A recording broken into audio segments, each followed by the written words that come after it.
XAnalysts. Empowering analysts, transforming markets. Hello, everyone. Today, I'm going to speak to a shipping maritime expert in the industry, Noam Raydan. Noam Raydan is based in Washington, a senior fellow, someone who's been watching this market, shipping industry, maritime, risk, sanctions, shadow fleet for many years. Noam has lived in Iraq. She understands the geography, the culture, and the intricacies of the politics and the intersection of what is happening in Hormuz.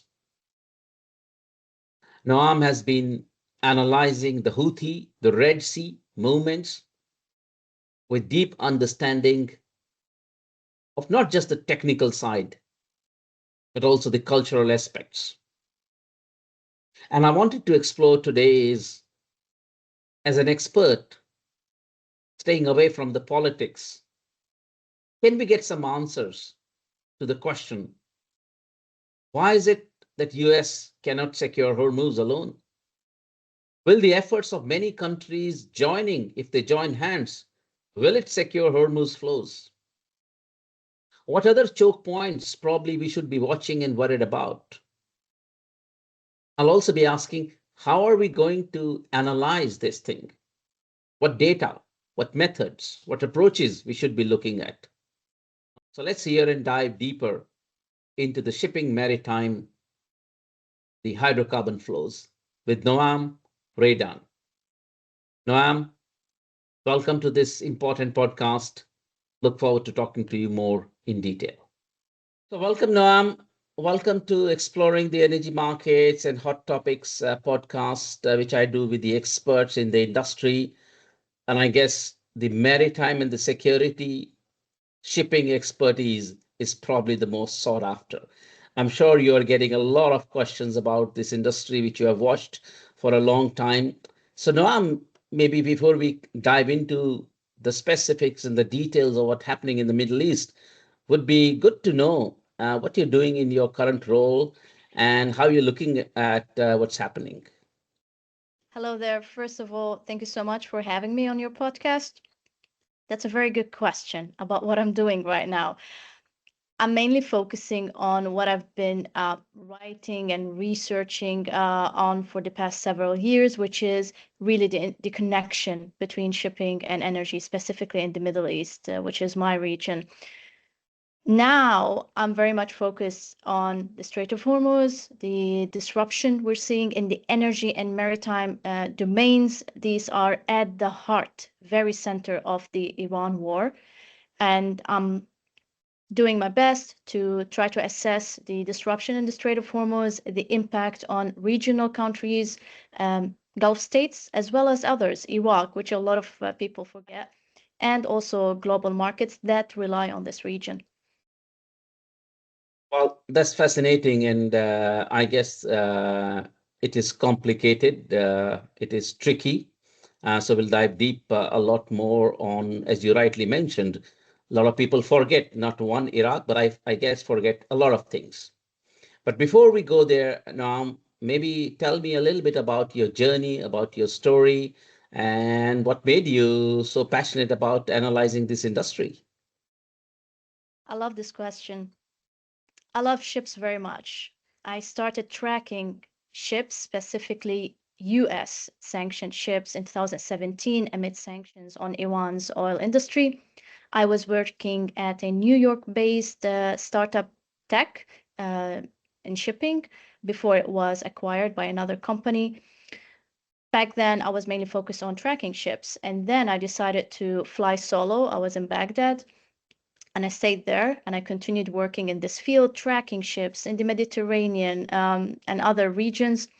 And I developed this interest to understand really this connection between ships and energy infrastructure. So I started studying more about these systems in several countries. I wanted to focus on Iraq because I decided to go and live there, work there until, of course, COVID happened and it disrupted so many lives.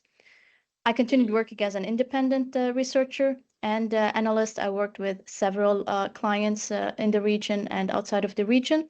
And now I'm in Washington, D.C. I'm a senior fellow at the Washington Institute for Near East Policy. I continue to focus on maritime risks and energy in the Middle East. I do my best, as always, to explain this connection between shipping and energy in the region, as well as the importance of understanding how the energy industry in the Middle East has been evolving. Many think the region is only about oil and gas, but it's more than that. And this is something I want to always emphasize. It's a region that has been going through a lot of evolution. It's a region where we are seeing innovation in low carbon technologies and sources. So including nuclear energy, which a lot of people also forget. Yes, nuclear energy also exists in the Middle East. UAE is one of them. So these are the things I really want to focus on, and I'll leave it at that. Well, then no better person than not just you're not analyzing from a distance the topic. You have lived there, and as an independent researcher, probably you have done what you wanted to analyze, and that independence is quite important in these times. So, Noam, I'm in Sydney, you're in Washington, and there's so much happening in the Middle East. It's tragic, it's sad, as we see people and civilizations are also under attack, not just the energy infrastructure. So I do, wish to offer my hearts and prayers for those who are in distress, but we have to still analyze and look at the risk. So maybe I want to start asking a question. What are we missing that we don't know? Because from a distance, it appears, what's the big deal? Why can't US, with the biggest military naval power, can go without much damage, just secure the Straits of Hormuz and maybe other choke points? So what are we really missing? This is an excellent question. I closely covered the Red Sea crisis. By that, I mean the Houthi maritime campaign that started in 2023. I covered it for over 2 years, and up until now, I keep my eyes on it. I'm starting with this just to share with you what I've learned. In the Red Sea, we learned how a non-state actor that, like Yemen's Houthis, can disrupt global shipping, global trade, by only firing few drones, probably few sea drones also, and missiles against ships, without having to really close the strait. That was very dangerous. And up until now, the Houthi threat remains there.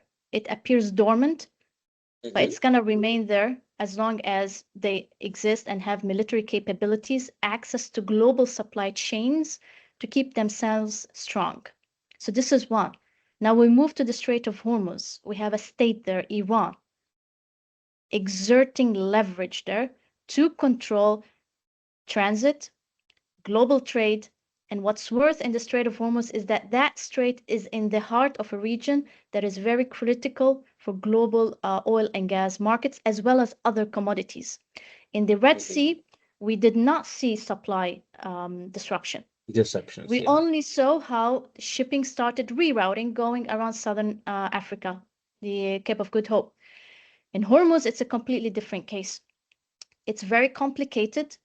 It won't go away anytime soon. Even if there's a solution, Iran is still there, and they will continue to use this threat, the threat to disrupt shipping in the Strait of Hormuz under different circumstances in the future, no matter what. And if there is a regime change in Iran, this is another scenario, definitely we should expect chaos. And we don't know how this will also affect the strait, that is very critical, again, for the global economy. We already know the numbers by now, so I'm not going to go through all the numbers, oil and gas and other commodities that leave the Persian Gulf. So this is one. And the other thing that we are missing is really the impact on Gulf states themselves and other countries like Iraq. What we are missing is the following, is that if this war continues for a long time, countries like Iraq are likely to witness domestic disturbance, and Iraq is OPEC's second biggest oil producer. Iraq is very, very vulnerable to severe disruptions in its oil exports. 90% of its budget relies on oil revenues. And it had to shut down over 3 million barrels per day. It produces 3 million barrels per day in southern Iraq, in Basra. But now it's probably around 1.4 million barrels per day because they had to start shutting down because tankers haven't been loading, and they had to shut down the oil terminals because they saw attacks against 2 tankers that were in Iraqi waters. So this is what And there's no other route available to them like other countries. Very good question. So other countries like Saudi Arabia and UAE, they do have the pipelines. Sadly, Iraq does not have other alternatives. They do have the pipeline from the northern Kurdish region that goes to Ceyhan in Turkey, but again, it had to shut down because, again, due to disruption in the energy system up there, and also now because of political bickering again between the Kurdish region and Baghdad, which is recurring, and it happens sadly all the time. So this is the issue with Iraq. Iraq had a lot of discussions over the past years to build a pipeline that extends from southern Iraq up to Aqaba in Jordan. It never materialized. And now they're talking about revamping a pipeline that goes through Kurdistan up to Ceyhan. But again, this is not the right time to come up with plans now. Noam, I think thank you for laying the picture. I think one point you just mentioning is that a small non-state actor can disrupt. So now when the state actor uses as a leverage, then suddenly we see the situation. But what makes it so hard? A straight point is that US Navy, they have decimated, as we hear, the Air Force, the Navy, to go in. And is this whole idea which US floated around escorting the ships, is it doable? If you can escort the ships, you can secure Hormuz. So why is US Navy, which is the strongest in the world, unable to do it? Is it to do with just the geography? Is it to do with some, I hear all the time, the asymmetric warfare? Maybe if you have some more, don't be afraid to go technical, because this is a difficult topic which a lot of people don't understand. So I would just want to know why. Again, very good question. It's not an easy task. You have a war that is still going on. You have the military assets focused on the Iranian threat. And as long as the war is going on and the strikes are happening and Iran is retaliating, Iran will continue to retaliate. Even in the Strait of Hormuz, having a warship escorting a commercial vessel at this time, as long as the war is happening, means that Iran can still attack the commercial ship that is being escorted by a US warship. And this will worsen the situation in Strait of Hormuz. It won't be a solution. So instead of sending positive signs to the global markets, you're actually telling them that the situation is worsening. That's not a solution. The solution, by that I mean the escorting, naval escort, can really happen when you enter a de-escalation phase. It cannot happen at this time, when the tensions are very high, when both sides are still striking each other. Okay, so I think clear distinction that once there is a ceasefire, then you still need security from stray incidents, maybe. Then it can work, but Iran can send drones over UAE in the hotels and other places. They can easily send a drone to a ship. And because a lot of these ships are LPG carriers, which is a very explosive material, especially. And I'm from India, and I know how India is struggling to get the LPG. Then it becomes even more challenging. And then you have the question around the mines. I know so much of I understand and listen to talks around sea mines technology. Is there anything you would want to say the analysts, the traders, the people looking at this situation should definitely go and study and should know about the whole mine thing, or anything what comes to your mind? I'm going to give you a very honest answer on that. And you're the second person who asked me about it. If I don't have enough evidence, I don't talk about a topic, and I try my best not to blow things out of proportion. What we are seeing right now is that some ships, including India-flagged LPG tankers, being allowed to sail through the Strait of Hormuz. Very few tankers are being allowed to sail. India-flagged tankers or India-linked tankers are one of them. The other one is Pakistan, and probably a few more others, in addition to the Iranian-linked tankers.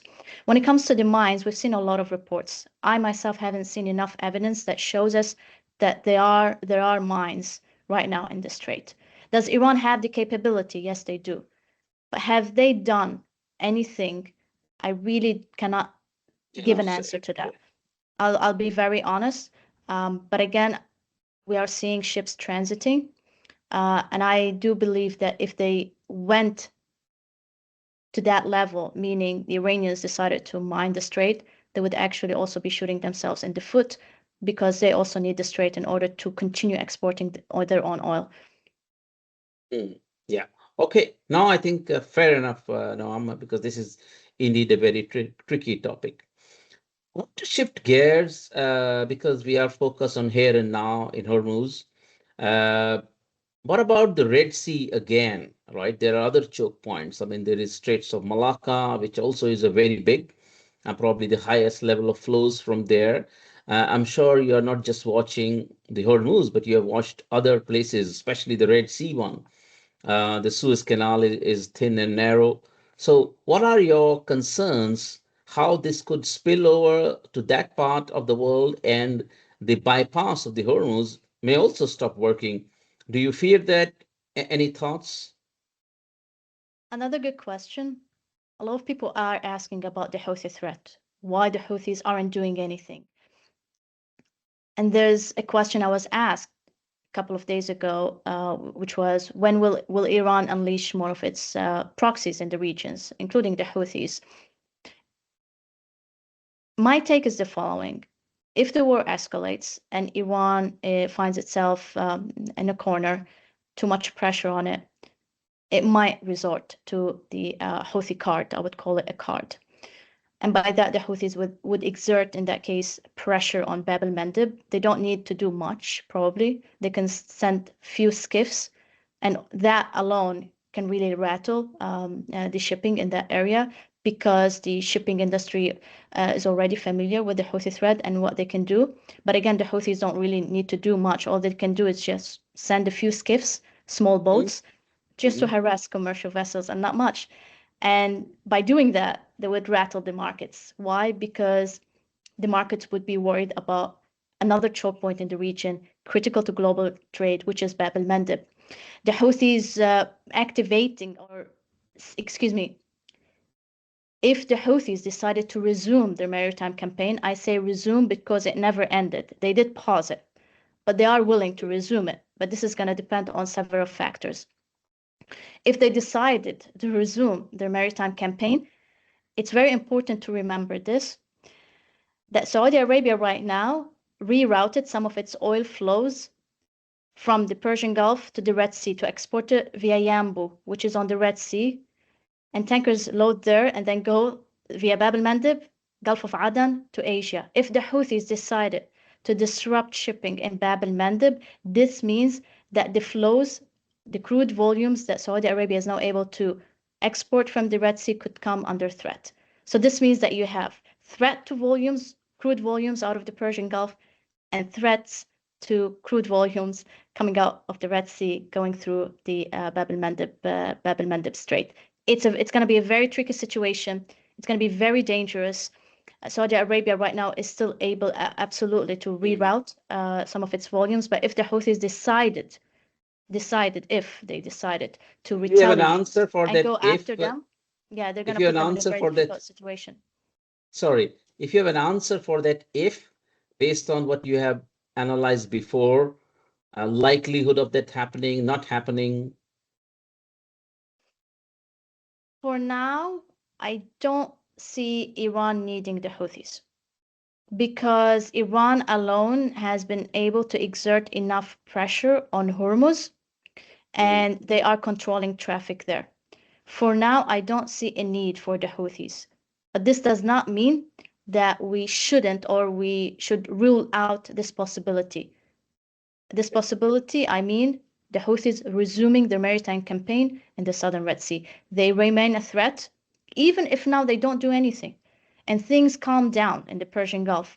We should always remember that as long as they are there, They are It's willing possible. to start a maritime campaign under different circumstances. And I don't know what those circumstances might be in the future. As long as the Houthis are there, the threat to shipping remains. Hey, now it's a precarious situation, and I am also a bit surprised, and I don't know enough. So that's maybe the reason for my surprise is that the countries like Saudi, Kuwait, who have billion dollar industries invested into the energy infrastructure, is there any reason nothing has been done? No protection or no mechanisms, no safety, let's say safe lanes. So that this makes such prone area is like the kind of the weak link in the whole chain. So have the countries not done anything over the years to secure safe lanes, to create some bypasses, or they have been just hoping nothing like this happens? There are multiple answers to that question. Mm-hmm. I'm gonna share some of at least one initiative which Saudi happened in Saudi Arabia. I believe, if I'm not mistaken, last September 2025, Saudi Arabia hosted a conference on the issue of maritime security in the region, and it was done also in partnership with the United Kingdom, and there were other countries taking part in it, excuse me. Then when the Houthis heard about it, they came out and they criticized Saudi Arabia and they said this is an initiative to protect, quote unquote, Israeli ships. So again, the Houthi threat itself makes it very difficult to come up with initiatives in the region. They will continue to portray it the way they want. And by that, I mean an attempt to protect, quote unquote, Israeli ships. This is how the Houthis see it. Because they themselves, the Houthis, label the maritime campaign as a maritime campaign to disrupt Israeli shipping. But we all know that this is inaccurate. They disrupted the whole shipping industry All shipping. and they've used false and outdated information in their attacks. But I'm telling you, this is how the Houthis see it. The threat itself, the Houthi threat, makes it so difficult to really have solid maritime initiative to bolster maritime security. Absolutely, maritime security is very important for all those economic projects in some Gulf states, as well as for their shipping ambitions, because as you know, countries like Saudi Arabia also have the ambition of becoming a logistics hub in the region. You can't become like that if you have a critical waterway, the southern Red Sea, under consistent threat from Yemen's Houthi. So it's very tricky. We do have EU NAVFOR Aspides, which is a European-led defensive mission in the southern Red Sea. They have very limited military assets, probably around 4 frigates. Not much, but they have been doing enough with it, meaning escorting commercial vessels. But again, it's not a sustainable solution as long, again, the Houthis are there. And this is why I wrote in one of my pieces last year that really you cannot tackle the Houthi threat without tackling the bigger network around it, the global supply chains, and especially the global supply chains. I'll leave it at that. Mm-hmm. No, thank you. These are not easy topics to comprehend. I mean, for a distance person, it looks like what's the big deal, right? And that's what I sometimes feel. What's the big deal? Go and secure the ships. And now, US has asked a lot of the other countries to join the naval effort. I mean, maybe this is an acknowledgement by US that we didn't estimate the effort needed. What do you think? A lot of countries are saying no. You know, we can interpret them as a political stand, but I want to understand from you that it is just so risky to go and join the effort. That is why probably they are saying no. If US has asked them to join an air campaign or some other campaign, probably other countries would have joined. So is this more political, or is it really the sea is so risky to go and navigate? That's why people are not coming forward. Another good question. I will share my opinion based on my experience covering this topic and what I see in the Strait of Hormuz. It's not easy to have naval escorts as long as the war is going on, because this means that Iran and most likely will be able to retaliate against warships in the Strait of Hormuz. And Iran will see it as a war in the Strait of Hormuz. And the last thing you need to do is show the markets that there is a military operation taking place in the heart of Hormuz.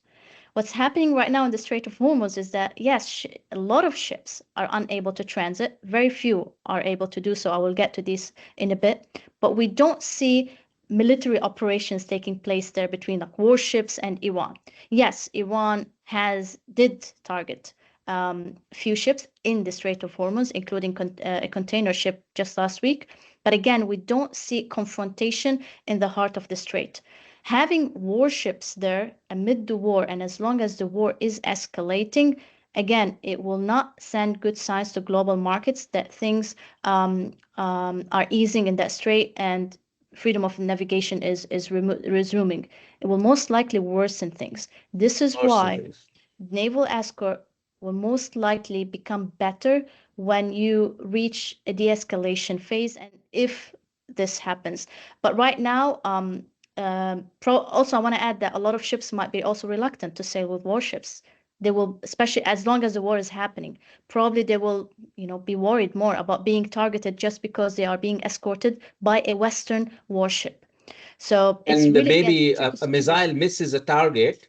Instead of landing on a warship, lands on a commercial ship, right? So I think you're right. I monitored this in the Red Sea. It happened. Even when frigates were escorting commercial ships, the Houthis continued shooting at them, sending drones, and then the warship has to intercept it. So, and it gets very tricky, especially with oil tankers, as you know, specifically laden oil tankers. You might have to create an environmental disaster there. So it's very That's tricky. what I want to go next. So finish your thought. Yeah. What I wanted to say is there are few ships, as I said, they are transiting. We do have confirmed data right now and statements already carried by media outlets that some countries, including India, have reached out to Iran to allow some ships, especially LPG, because as you mentioned at the beginning, India is very vulnerable when it comes to LPG imports and disruption in LPG imports. So this has already taken place. I expect more countries probably will do the same. Iran will be very selective right now in the beginning when it comes to the ships it will allow to sail. But we are in this phase right now, meaning gradual resumption of transit.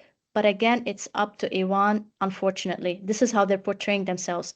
They're portraying themselves as the traffic controllers, and they decide. Sadly, this is the situation. No, I think you're right. And also, I would say that I read in the news that even for India, they're requesting that India condense the US-Israel Red war. So I think there are conditional things. Okay, Yes. there is so much we cannot know, and we can't predict. We shouldn't try predict as analysts.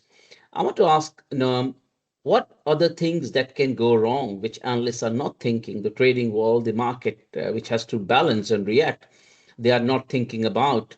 We had a scenario where a ship was stuck in the Suez Canal, which while turning, I know this might be much wider thing. So what other things the analysts, step ahead should be thinking about? What other things can go wrong? Ship can get stuck, or Yeah. Again, I'm going to answer it based on my experience covering the Red Sea crisis. We have enough lessons to learn from what happened in the Red Sea. If the war continues, if we remain in the escalation phase, several things could go wrong. One, Iran will continue targeting ships. If they target a laden, let's say, oil tanker, what worries me is an oil spill, specifically an oil spill in the Persian Gulf or the Strait of Hormuz. That's gonna be a big problem. In the Red Sea, we always worried about that. It almost happened with a tanker called Soy Union, owned by a Greece-based company called Delta Tankers, but the maritime security authorities in the region were able to intervene, and also EUNAVFOR ASPIDES, they managed to contain the situation, and an environmental disaster was averted. In the Persian Gulf, I still worry about these things. I really worry about an oil spill or if oil installations in Iran were hit. I worry about the consequences. I know a lot of people say that, yeah, we shouldn't worry about the environmental consequences right now, but it's going to be a big deal for the region, especially a region where they feel the pressure on water. They have also stressors from climate change and other things. These are issues Yeah. I pay close attention to because again, it's a region I lived in and I worked in, and I know how these might affect the region moving forward. So this is one part. The other part is the following. Again, if the war continues and we continue seeing escalation, and a country like Iraq struggles with exporting oil and making revenues, we might probably start seeing some, I won't call it protests or anything like that, but mild domestic disturbance. What worries me Some about domino Iraq, effects, right? yeah, what worries me about Iraq is the following. If there is any attempt to even go after further energy infrastructure in Iran, let's say gas networks, this is gonna also affect Iraq because Iraq relies on gas imports from Iran, right? So you will have a country like Iraq struggling with oil exports, unable to make enough oil revenues. On top of that, they don't have enough pipe gas from Iran because you have the gas infrastructure in Iran hit. Let's say this is a scenario, okay? Uh, so you can imagine what will happen there. It's gonna be really catastrophic on Iraq because without gas, they won't be able to keep the grid going, and already they have troubles with electricity and several issues. It's a country I lived in, so I'm very much aware with its problems. Yeah, Okay, now I'm aware sure, of its problems. Excuse me. Yeah. yeah, I'm sure you can truly understand the dynamics. So Noam, I think we cannot answer a lot of questions, but maybe I would want to get your thinking on what data to look, what kind of analysis to do. A lot of people are trying to look at this question. So based on your long experience, right, tell me a little bit about how you look at the market, how you analyze, what data you look at, and how do you process the information, which probably is not easy to do, and only with long experience you can reach. So I think would be good. Some analysts might get inspired to become like you and really understand this important part of the market. So several things, I rely on several things, different tools, as you know. Definitely the data, um, my own data, which I collect. I've been collecting it throughout the years. When it comes to ship tracking, when it comes to understanding the each energy sector in the region, because each country has its own energy system. I'm talking about the Middle East, of course. And also trying to merge these and understand the impact of a war like the current Iran war. So this is how I approach it. And this is something I always like to emphasize as a person from the region, the importance of understanding the region, not only its politics, its economics, but also its culture. This is very important because understanding culture of a country, how the politics work, um, is really very important to understand why they take specific decisions on the political domain, for instance, or with respect to, let's say, global issues. So this is how I look at it. So it's a combination of data, other skills, tracking, plus on top of that, the background I have in geopolitics because I covered wars before, including, Syria. So it's very all these things when you put them all together, they help you make at least Textualize better it assessment properly. of a situation. Yes. Yeah. And do you look at a lot of satellite data, shipping data, AIS data? Because we also know, maybe in the last one or two questions, I want to ask about the whole shadow systems, the sanctions fleet, right? Uh, what makes it even more tricky, I guess, is the entire spoofing, shadow fleet kind of thing. So share your whatever insights you can share, Noam, so that people feel illuminated in understanding such a tricky topic. This is another big problem in the shipping industry. The spoofing, AS manipulation, and the several obfuscation methods the shadow or dark fleet has been resorting to. When it comes to the shadow fleet, over the past year or two, I decided to focus really on one country because it gave me a better idea of how Russia and even Iran-linked tankers have been behaving. I've been focusing a lot on Russian oil to Syria. A lot of people probably don't know that, but Russia is Syria's #1 crude oil supplier. And this crude has been transported on several tankers that are sanctioned by the United States as well as Europe, mainly by the United States. And these include, unfortunately, a few tankers that are also linked to Iranian network. So these are tankers I've been very much focused on because they just give you an idea of what's happening in the country, how a country like Syria that has a new government after the collapse of Bashar al-Assad. It gives you an idea of what's happening there and what we might expect in the future if this trend continues, meaning Russia continuing to be the #1 crude oil supplier to Syria and transporting that crude on tankers that are very high risk, meaning sanctioned by the United States. And these also include Iran-linked tankers that trade Russian oil, which makes things worse because you do have tankers linked to an Iranian network that have been benefiting from the Russian trade. So these are things I focus on. Of course, you cannot track the dark fleet everywhere. In Venezuela, in the Black Sea, in the Mediterranean, and also in Asia. So mostly I've been focused on it in the Persian Gulf as well as the Eastern Mediterranean. So yeah. Very tricky question, maybe probably the last one. Noam, what do you think? Is there any other Strait of Hormuz-like situations across the globe? The Malaccas, the Taiwan Strait, the Cape of Good Hope, the Panama, or Hormuz is just a very one example of such a tricky situation if it happens at other places? Yeah, well, Hormuz is the best, not the best example. I would say the most current example we can use right now in order to predict what might happen, at other critical choke points around the world.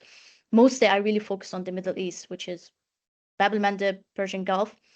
But we've seen how also in the Black Sea, right, how some ships also have been facing attacks, sabotage attacks, and also in the Mediterranean. And this is something probably people are not paying much attention to, but we are seeing also sabotage attacks against Russia-linked ships or ships trading Russian oil in the Mediterranean, of Malta, of Libya, and it's a trend we've been seeing since at least 2025, late 2025.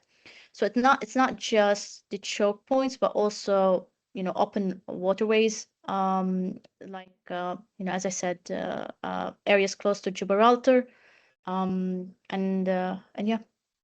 Okay, wow. Now I think the shipping is really in the choppy waters, as they say. Okay, well, thank you, Noam, for such a putting a spotlight on this such a tricky topic, difficult topic. I think what key message which has really stood out for me is that naval escorting and those things, yes, we can talk about them, but won't happen till there is de-escalation. Till there is war happening, this is not happening. The second, I think, very critical you have pointed out is the Red Sea is just a step away from getting activated and making things complicated. And probably Iran does not need it at this point of time. So I think we should not forget about it. And I guess the third, you also mentioned about how Iraq is particularly vulnerable with Iran and Iraq sharing, a lot of the other resources. So this could have a real domino effect. So I guess what I can make out from this discussion is the only way out is you can't get Hormuz till you stop the war. You would agree with that?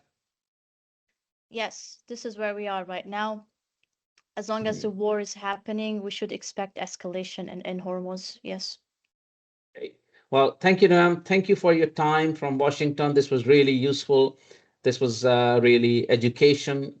And also, I hope this inspired some analysts to become a person like you, independent, detailed, object-oriented, and really talk based on the numbers, because there is just so much around without the numbers that's getting talked around. Thank you, Noam. Thank you so much for having me.